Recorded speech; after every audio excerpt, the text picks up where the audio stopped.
Alors, j'ai glissé dans ma baignoire, voilà, et donc je me suis fait une entorse au poignet. Oui. Donc là, j'ai la main immobilisée, je ne peux rien faire. Et l'aide ménagère me dit qu'elle ne viendra que 3 heures par semaine. Alors, tout à fait. Votre contrat prévoit une prise en charge de 12 heures sur 4 semaines. C'est ce qui a été préconisé par l'équipe médicale. Donc, vous avez bien droit à 3 heures de prestation d'aide à domicile par semaine pendant 4 semaines maximum. Non mais écoutez, 4 semaines pour une entorse à mon âge, c'est pas suffisant. J'aurais jamais récupéré mes capacités dans 4 semaines. Alors 3 heures par semaine, c'est ridicule. Il y a toutes les vitres à faire, il y a le jardin... Alors, les prestations concernent des tâches essentielles, comme faire les courses de proximité, un peu de ménage, lancer une lessive.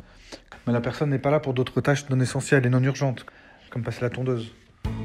Je peux plus rien faire, et là vous m'envoyez quelqu'un juste 3 heures par semaine. Enfin, ça va pas, comment voulez-vous que je me débrouille? Donc votre système est mal calculé, je sais pas comment vous faites, mais donc là, moi, ça me convient pas. Donc je vais faire une réclamation. C'est un client que j'ai déjà eu en tant qu'expert d'assistance sur les plateaux, alors que j'étais sur les plateaux, que j'ai eu plusieurs fois sur des dossiers santé, parce qu'à chaque fois ça n'allait pas. Une fois que j'ai intégré la service réclamation client, c'est un client que j'ai retrouvé au service réclamation et sur d'autres types de dossiers, parce qu'il a plusieurs contrats.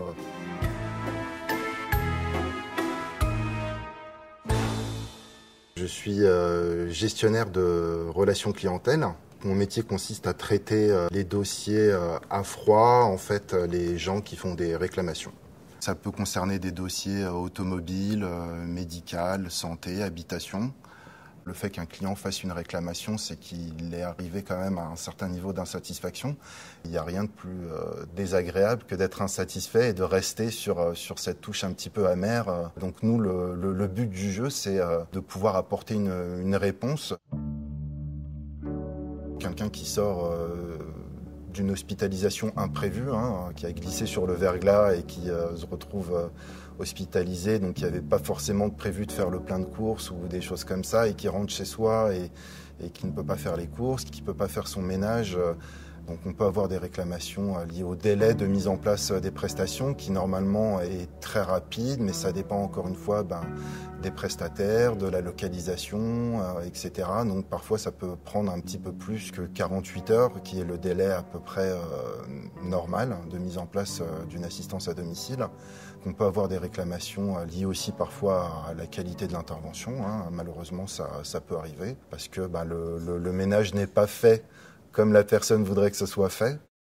On a beaucoup de réclamations qu'on dit entre guillemets injustifiées. Ça tient du fait que le client n'est pas content parce que son contrat prévoit tant de jours de location en cas de panne, tant de jours de location de véhicule en cas d'accident et souvent ils confondent un petit peu. Donc il faut pouvoir leur expliquer verbalement et leur dire je comprends, mais sachez que votre contrat prévoit ça et que ce qu'ils demandent c'est légitime, mais par exemple ça n'est pas forcément contractuel. On ne peut pas mettre en place des prestations qui ne sont pas prévues au contrat.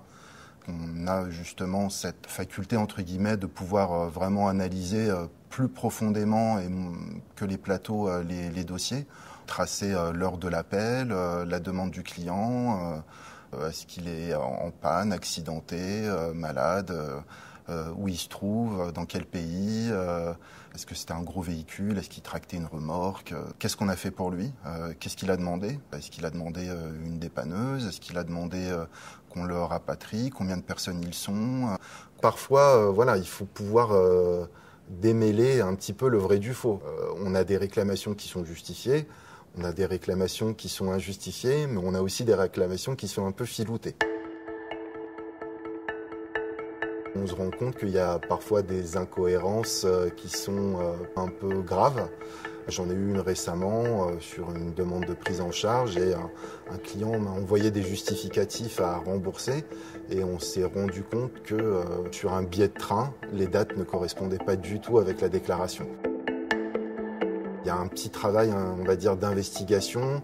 Des fois, on nous demande des remboursements avec des factures exorbitantes, donc ça demande un petit peu d'enquête.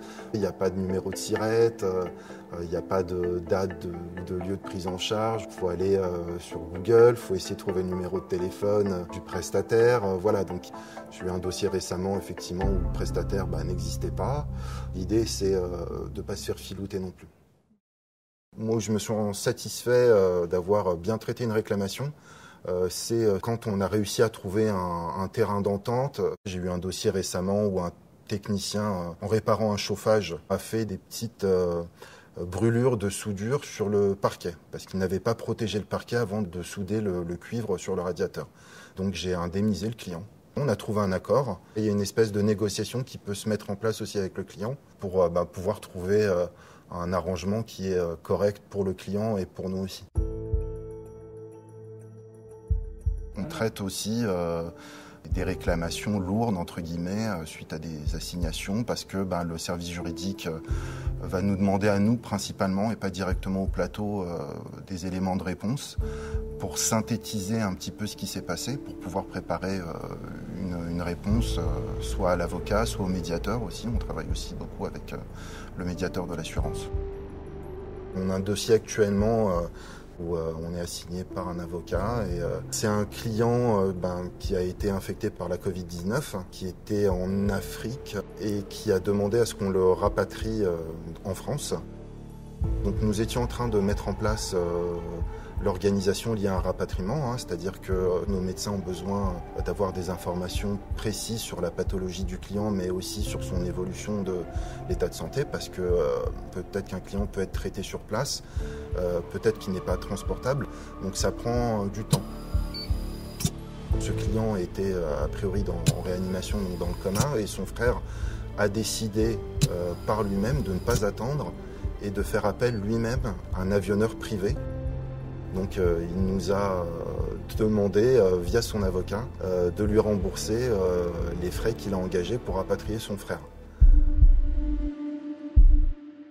La plupart des personnes qui sont à la relation clientèle ont un petit peu de bouteille, entre guillemets, ce qui nous permet effectivement de prendre de la distance par rapport à des dossiers qui sont parfois très très lourds, même moralement pour les collaborateurs qui vont les traiter, où il y a des drames humains, des gens qui sont à l'autre bout du monde et qui se retrouvent entre la vie et la mort, ou alors sur parfois des enfants en bas âge qui sont aussi dans un état de santé très difficile.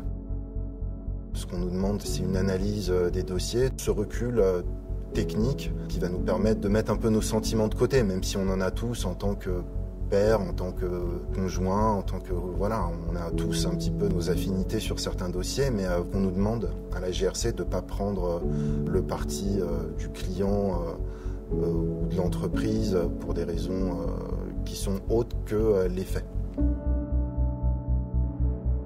On rencontre tous les jours des insatisfactions, que ce soit avec notre opérateur téléphonique, notre fournisseur Internet. Moi, la différence que je vois, c'est qu'au niveau de l'assistance, on parle de personnes, on parle de dossiers parfois lourds.